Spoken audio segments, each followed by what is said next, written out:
তো ফাইনালি আর কোনো চিন্তাই নেই, এবার কন্টেন্ট মনিটাইজেশন ছাড়াই কিন্তু আপনি ফেসবুক থেকে ইনকাম করতে পারবেন। ফেসবুক সেই পথই দেখিয়ে দিল নতুন আপডেটের মাধ্যমে, যেখানে কন্টেন্ট মনিটাইজেশনের কোনো প্রয়োজন নেই।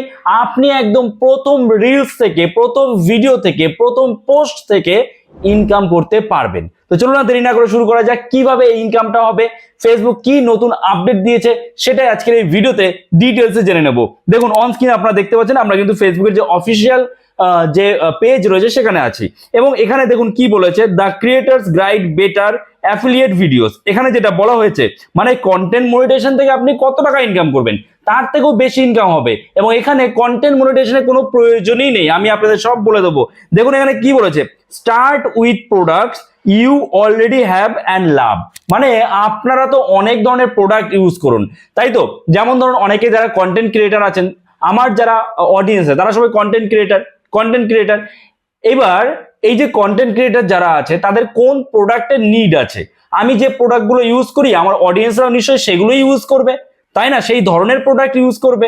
তো আমি যদি আপনাদের বলি যে এই রিং লাইটটা নিন তাহলে ভালো ভিডিও হবে, বা আমি যদি আপনাদের এই ট্রাইপডটা দেখিয়ে বলি যে এই ট্রাইপডটা ইউজ করে আমি ব্লগ ভিডিও বানাই, এটাই খুব সুবিধা আছে, অসুবিধা কি, এগুলো সব যদি আপনাদের বলি, তাহলে কিন্তু আপনারা যারা ব্লগ বানাতে পছন্দ করেন তারাও কিন্তু এই ট্রাইপড খুঁজবেন এবং এই ট্রাইপডটা কিনতে চাইবেন। তো এবার কিভাবে কিনবেন? আমার মাধ্যমেই কিনবেন, আমি জাস্ট আপনাদের লিঙ্ক শেয়ার করে দেবো এবং সেখান থেকে আর্নিং হবে। ভালো করে বুঝবেন, এখানে দেখুন অনেক কিছু বোঝার আছে, শুধুমাত্র আপনি বুঝে গেলেন ও ঠিক আছে আমি একটা ভিডিও বানাবো, ভিডিও বানিয়ে তার মধ্যে বলে দেবো তাহলেই মানুষ কিনবে, তা নয় কিন্তু।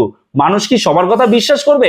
করবে না। কার কথা বিশ্বাস করবে? দেখুন ফেসবুক সেটা বলেছে, ফেসবুকের কথা মতো আমাদের চলতে হবে যে কিভাবে এটা সম্ভব, কিভাবে আপনি কন্টেন্ট মনিটাইজেশন ছাড়াই ইনকাম করতে পারবেন আপনার প্রথম যে পোস্ট সেটা থেকেই। দেখুন কি বলেছে, by focusing on items that solve specific challenges you face you naturally connect with your audience. মানে আপনার অডিয়েন্স যারা আছে সেই অডিয়েন্সদের কি ধরনের প্রোডাক্ট নিড আছে, কি ধরনের প্রোডাক্ট তারা ইউজ করে। অনেকে বিউটি চ্যানেল তৈরি করে, যেখানে আমাদের বিভিন্ন যদি বলি স্কিন কেয়ার নিতে হয়, বা আমাদের একদম সোজা কথায় শরীরের যত্ন, তো সেই শরীরের যত্ন নিতে গেলে বিভিন্ন ধরনের প্রোডাক্ট আমাদের ইউজ করতে হয়। তো আমরা যে প্রোডাক্ট ইউজ করছি সেই প্রোডাক্টটা যদি দেখাই যে আমি এই প্রোডাক্টটা ইউজ করছি, তাহলে অডিয়েন্স কিনবে না? অডিয়েন্স কিনবে তখন আমার উপর তার যখন একটা ট্রাস্ট বিল্ড হবে। এবং ট্রাস্টটা কিভাবে বিল্ড হবে, দেখুন ট্রাস্ট কিভাবে বিল্ড হয়, দেখুন কি বলছে Facebook, make the content relevant to the product. আপনি যে কন্টেন্টটা বানাচ্ছেন, আপনি একটা ভিডিও বানাচ্ছেন, রিল ভিডিও বানাচ্ছেন, সেই রিল ভিডিওর মধ্যে সেই প্রোডাক্টের ভালো দিক খারাপ দিক দুটোই তুলে ধরুন। সেটা নিলে মানুষের সুবিধা আছে কি অসুবিধা আছে কি সব তুলে ধরুন, যাতে এখানে যেটা বলা হয়েছে ফেসবুক থেকে যে পিপল ট্রাস্ট ইউ মোর, যাতে মানুষ আপনাকে আরো বেশি বেশি ট্রাস্ট করে, বিশ্বাস করে, এবং অ্যান্ড ক্লিক মোর, এবং আরো বেশি ক্লিক করে। When you act like a real person not a salesman. মানে সেলসম্যানের মতো বলবেন না, কিন্তু আপনাকে যেন কেউ সেলসম্যান মনে না করে। আপনি জাস্ট একটা কন্টেন্ট বানাচ্ছেন, সেই কন্টেন্টটা এমন ভাবে বানান যে কোনো প্রোডাক্টের ভালো দিক খারাপ দিক কিভাবে ইউজ করতে হয় না করতে হয় সব আপনি বলুন, যাতে মানুষের আপনার উপর বিলিভ হয়, বিশ্বাস হয়, এবং মানুষ সেই প্রোডাক্ট কেনে। কি বললাম বুঝতে পেরেছেন? আচ্ছা, এরপরে দেখুন, এবং অবশ্যই সবসময় সঠিক প্রোডাক্ট কি আপনি কিন্তু বলবেন আপনার অডিয়েন্সদের, তা নাহলে আপনার উপর থেকে যদি বিশ্বাস চলে যায় তাহলে অডিয়েন্স কিন্তু কিনবে না আপনার প্রোডাক্ট।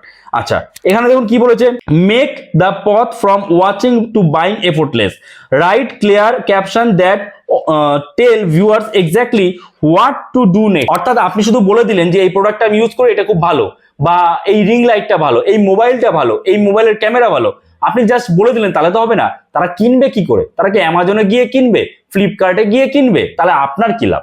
আপনার তো লাভ নেই।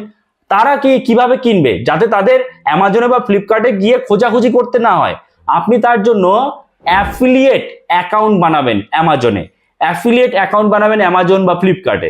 বানানোর পরে সেই অ্যাফিলিয়েট অ্যাকাউন্টের মাধ্যমে আপনি কিন্তু কি করবেন, আপনি সেই প্রোডাক্টের লিঙ্কটা আপনার ভিডিও ডেসক্রিপশনে শেয়ার করে দেবেন, বা আপনার পোস্টের ডেসক্রিপশনে বা ক্যাপশনে শেয়ার করে দেবেন।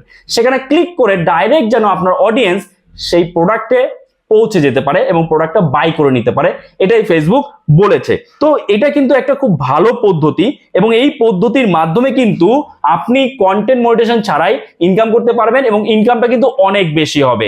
মানে এমন নয় কন্টেন্ট মনিটাইজেশনে যত ইনকাম হয়, আপনার যদি ভিউজ কমও আসে না, 100 ভিউজও যদি আসে, যদি 10টা ভিউজও আসে এবং আপনি যদি একটা ভালো ট্রাস্ট বিল্ড করতে পারেন, আপনাকে যদি মানুষ বিশ্বাস করে, তাহলে সেই 10টা ভিউজের মধ্যে 5টা হলো কিনবে, 5টা না হলো একটা কিনবে। 100টা যদি ভিউজ আসে তাহলে 10টা কিনবে এবং 10টা যদি প্রোডাক্ট বিক্রি হয়, মানে মনে করুন আপনি যদি একটা 2000 টাকার একটা প্রোডাক্ট বিক্রি করছেন, এবার আরো বেশি বিক্রি হবে, আমি একটা জাস্ট উদাহরণ দিচ্ছি, 2000 টাকার একটা প্রোডাক্ট আপনি বিক্রি করছেন, সেই 2000 টাকার মধ্যে যদি আমি 10% কমিশন ধরে রাখি, তাহলে 200 টাকা কিন্তু আপনি কমিশন পাবেন একটা যদি সেল হয়। আপনার লিঙ্কে ক্লিক করে যেই কিনবে তাহলে 200 টাকা পাবেন কিন্তু। এবং সেই 2000 টাকার প্রোডাক্ট আপনার ধরুন ভিউজ এসছে 100টা, 100টার মধ্যে যদি 10 জনও কেনে, 5 জনও কেনে, আপনার একটা রিল থেকে 1000 টাকা ইনকাম হয়ে যাচ্ছে, তাই না? আশা করছি আপনারা বুঝতে পেরেছেন, হিসাবটা খুবই সোজা হিসাব। আপনাদের শুধু একটাই কাজ, ট্রাস্ট বিল্ড করতে হবে, আপনার উপরে আপনার অডিয়েন্স যেন বিশ্বাস করে। আর অবশ্যই আপনি এমন ধরনের কন্টেন্ট বানাবেন যাতে আপনার দেওয়া কথা, মানে আপনি যে কথাগুলো বলছেন সেগুলো অডিয়েন্সরা মানে। ওই যা খুশি কন্টেন্ট বানাতে যাবেন না কিন্তু, ওই উল্টো পাল্টা আপনি নাচতে পারেন না, আপনি নাচতে যাচ্ছেন, বা এই যে হ্যালো গাইস আমি এটা করছি ওইটা করছি, মানে কোনো ক্যামেরার অ্যাঙ্গেল নেই না, মানে কি বলবো, ওই ধরনের কন্টেন্ট নয়। কন্টেন্ট বানাবেন যেটা, সেটা কোয়ালিটিফুল কন্টেন্ট বানাবেন এবং সেই কন্টেন্টে যদি ইনফরমেশন দেন, ইনফরমেশনগুলো যেন একদম সঠিক হয়, যাতে অডিয়েন্স আপনাকে ট্রাস্ট করে, অডিয়েন্সের জন্য একটা বিশ্বাস হয় আপনার উপরে। ঠিক আছে, আশা করি বুঝতে পেরেছেন। সো এই ভিডিওটা এখানে শেষ করছি। যদি এই ভিডিওটা আপনার জন্য হেল্পফুল হয়ে থাকে, অবশ্যই একটা লাইক করে দেবেন। চ্যানেলে নতুন হয়ে থাকলে চ্যানেলটাকে সাবস্ক্রাইব করে আমাদের পাশে থাকবেন। তো চলুন দেখা হচ্ছে নতুন কোনো ভিডিওতে, সবাই ভালো থাকবেন।